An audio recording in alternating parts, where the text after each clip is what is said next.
누가복음 15장 11절에서 32절의 말씀으로 우리에게 주시는 하나님의 말씀에 함께 은혜 받기 원합니다. 누가복음 15장의 말씀은 하나의 내용으로서 예수님께서 세리와 죄인들과 함께 음식을 먹고 그들과 교제하는 것을 못마땅하게 여긴 바리새인들, 서기관들, 당시 유대인 종교 지도자들이 그 모습을 보고 수군거리며 예수님을 비난하는 그 일에 대하여서 예수님이 비유로 말씀하신 내용입니다. 세 개의 비유를 말씀하셨는데 첫 번째 비유는 잃어버린 양 한 마리를 찾아 두루다니고 그 양을 찾았을 때 기뻐하며 잔치를 벌이는 그 목자의 모습과 또 한 여자가 드라크마 한 개를 잃어버렸을 때 그것을 찾으려고 두루 찾다가 찾았을 때에 사람들을 모아 잔치를 벌이는 그 모습을 통하여서 하나님 아버지께서는 천국에서는 잃어버린 한 영혼을 찾은 것을 가지고 기뻐하고 천국 잔치가 벌어진다라는 그 비유를 어제 함께 말씀을 보았습니다. 오늘 세 번째 비유는 한 사람에게 두 아들이 있는데 그 두 아들 가운데 둘째 아들이 아버지에게 내 상속분을 미리 주소서라고 그와 같이 요청한 것입니다. 당시 그 사회에서는 아버지가 돌아가셔야만 아버지가 돌아가시고 난 뒤에나 아버지께서 준 상속을 자기의 것으로 그와 같이 처분할 수 있었던 것입니다. 그런데 아버지가 살아계시는데도 불구하고 이 둘째 아들은 그 상속분, 그 분깃을 내게 주소서라고 요청하였고 아버지는 그 살림을 첫째 아들과 둘째 아들에게 각각 나누어 주었습니다. 나누어 주기는 하였지만 이것은 아직 처분하는 것은 아닌 것입니다. 아버지에게 상속으로 받기는 하였지만 아버지가 돌아가시고 나야 그것을 처분하여서 자기 원하는 대로 사용할 수 있는 것입니다. 그런데 둘째 아들은 13절에 보니 그 후 며칠이 안 되어 둘째 아들이 재물을 다 모아가지고 먼 나라에 가 거기서 허랑방탕하여 그 재산을 낭비하더니라고 말합니다. 이 둘째 아들은 아버지가 살아계심에도 불구하고 그 상속을 다 처분하여 가지고 그 돈으로 현금으로 가지고 가서 먼 나라에 가서 그것을 다 허랑방탕하여서 재산을 낭비해 버린 것입니다. 그런데 그 재산을 다 낭비하고 난 뒤에 보니까 흉년이 들어서 먹을 양식이 없어서 궁핍하게 되어서 이 둘째 아들은 어떻게 하였느냐? 15절에 이렇게 말합니다. 가서 그 나라 백성 중 한 사람에게 붙여 사니 그가 그를 들로 보내어 돼지를 치게 하였는데 라고 말합니다. 이 둘째 아들이 돼지를 치는 그와 같은 일을 하게 된 거예요. 아버지 재산은 다 써버리고 낭비해서 가진 돈이 하나도 없고 또 그때 흉년이 들어서 먹을 것이 없다 보니까 그 먼 나라 가운데서 그가 할 수 있는 일이 돼지를 치는 일인 것입니다. 그런데 유대인들은 돼지는 구약의 말씀에 보면 부정한 짐승인 거예요. 그래서 돼지를 칠 수도 없고 돼지를 먹을 수도 없는데 지금 이 둘째 아들은 돼지를 치는 그와 같은 일을 할 수밖에 없는 처지에 놓여 있는 것입니다. 또 돼지 먹는 쥐염 열매로 배를 채우고자 하지만 그것조차 먹을 수 없는 그런 처지에 빠져서 이 둘째 아들은 심히 곤핍한 가운데 처하게 되어 있는 것입니다. 이제 자기가 줄여서 죽을 수밖에 없는, 굶주려 죽을 수밖에 없는 처지에 놓인 것을 한탄하고 어떤 생각을 가지게 되었느냐?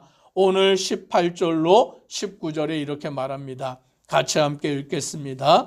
내가 일어나 아버지께 가서 이르기를 아버지 내가 하늘과 아버지께 죄를 지었사오니 지금부터는 아버지의 아들이라 일컬음을 감당하지 못하겠나이다. 나를 품꾼의 하나로 보소서 하리라 하고. 아멘. 이 둘째 아들이 아버지의 그 재산, 자기가 받을 상속분을 아버지가 돌아가시기도 전에 그것을 받아가지고 그것을 돈으로 바꾸어서 먼 나라에 가서 허랑방탕하여 다 써버리고 그는 돼지를 치는 자가 되고 그 돼지가 먹는 지엽 열매도 먹을 수 없는 처지에 빠져서 굶주려 죽게 되었을 때에 비로소 깨닫는 자가 된 거예요.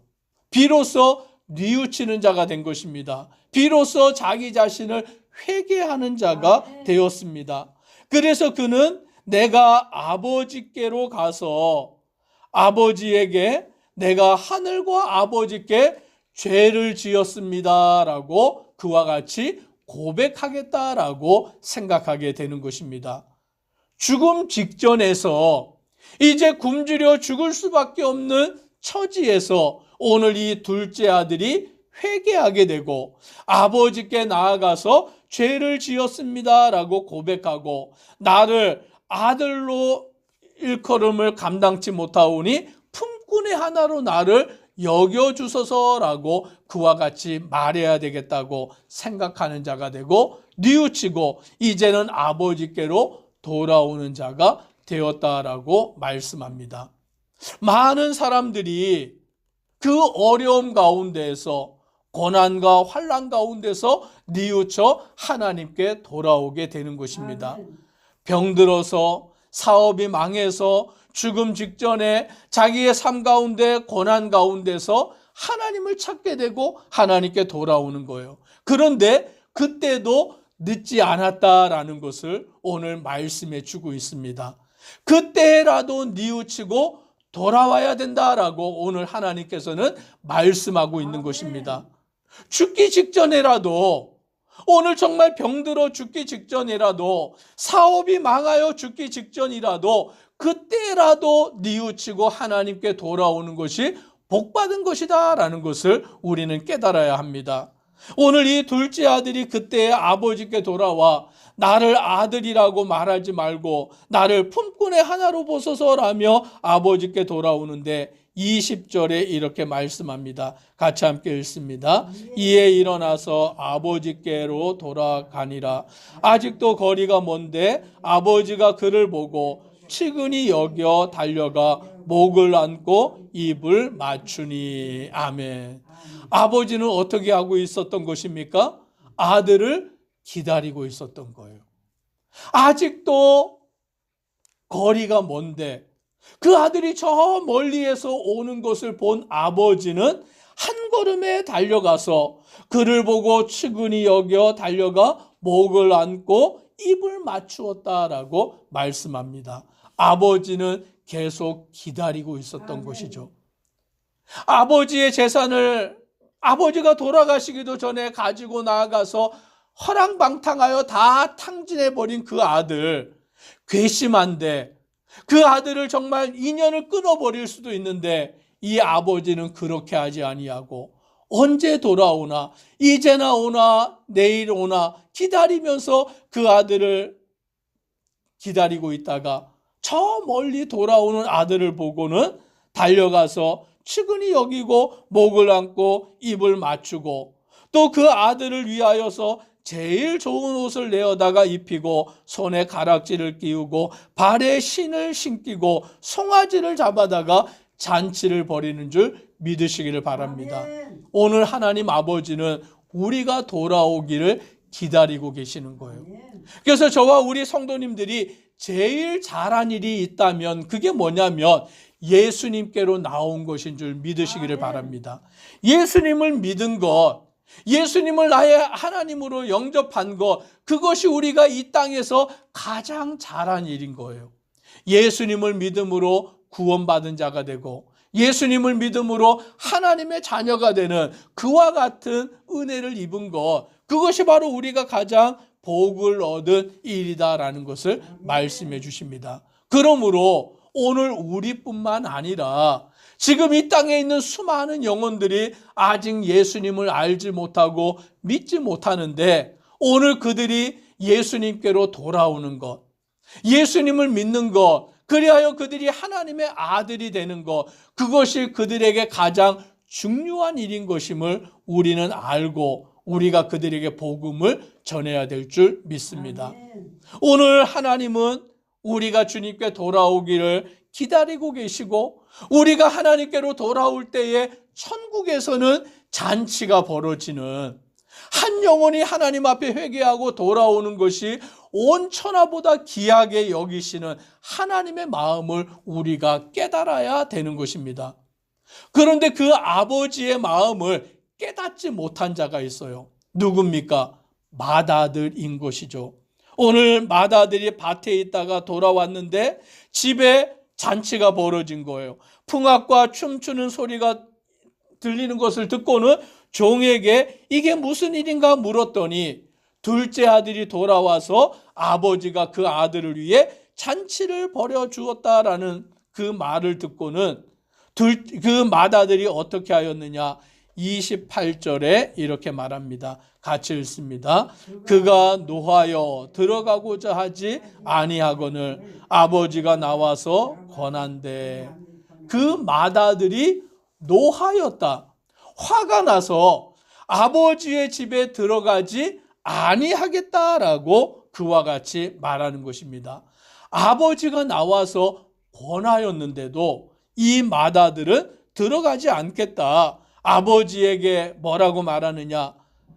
내가 아버지를 여러 해 섬겼는데 어찌 나에게는 염소 새끼 하나라도 주어서 내 벗으로 즐기게 하신 일이 없지 않았습니까?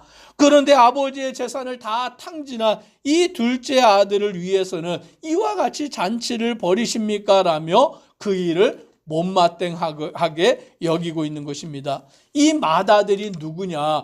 예수님이 비유하신 이 맏아들이 누구냐? 15장 2절에 이렇게 말씀하는 것이죠. 바리새인과 서기관들이 수군거려 이르되 이 사람이 죄인을 영접하고 음식을 같이 먹는다 하더라. 바로 맏아들이 이 바리새인과 서기관들이다라는 것을 말씀하여 주고 있는 것입니다. 둘째 아들이 회개하고 돌아왔는데 둘째 아들이 누굽니까? 세리와 죄인들이었던 것이죠. 하나님을 알지 못하고 자기 마음대로 세상을 살아갔던 그 세리와 죄인들, 온갖 죄를 지었던 그들이 예수님을 만나고 예수님께 돌아오고 예수님과 함께하는 자들이 되었으니 이것이 하나님 아버지 앞에 얼마나 기쁜 일인 것입니까? 그러나 맏아들인 바리새인과 서기관들은 그것을 못마땅하게 여겼다라는 것입니다. 그래서 예수님은 32절에 이렇게 말씀합니다. 같이 읽습니다. 이 내 동생은 죽었다가 살아났으며 내가 잃었다가 얻었기로 우리가 즐거워하고 기뻐하는 것이 마땅하다 하니라. 아멘. 오늘 하나님께서는 죽었다가 다시 살아난 자, 잃었다가 다시 얻은 자, 그러므로 그를 인하여서 즐거워하고 기뻐하는 것이 마땅하다라고 말씀합니다. 오늘 교회가 기뻐해야 될 일이 무엇이냐? 오늘 믿음의 성도들이 즐거워해야 될 일이 무엇이냐? 한 영혼이 예수님께로 돌아와 구원받는 일인 줄 믿으시기를 바랍니다. 오늘 우리가 그 사명을 이루어가는 교회 성도 되기를 주의 이름으로 축복합니다. 기도드리겠습니다. 사랑의 하나님, 누가복음 15장에 세 개의 비유를 통하여서 하나님 아버지는 잃어버린 자를 다시 찾으시고 그들이 회개하여 주님께 돌아오는 것을 가장 기뻐하시고 천국에서는 잔치가 벌어지고 즐거워하신다라고 말씀하십니다. 오늘 하나님이 가장 원하시는 것은 잃어버린 영혼을 찾는 것입니다. 하나님을 떠나 세상 가운데서 방탕하며 살아가는 그들이 다시금 하나님께 돌아와 예수를 그리스도로 믿고 예수를 영접하여 하나님 자녀 되는 것입니다. 오늘 우리가 하나님의 마음을 알고 그 뜻을 깨달아 그 복음을 전하여서 많은 영혼들이 예수님께로 돌아오는 귀한 역사 이루어지도록 은혜 더하여 주옵소서. 예수님 이름으로 기도드리옵나이다. 아멘.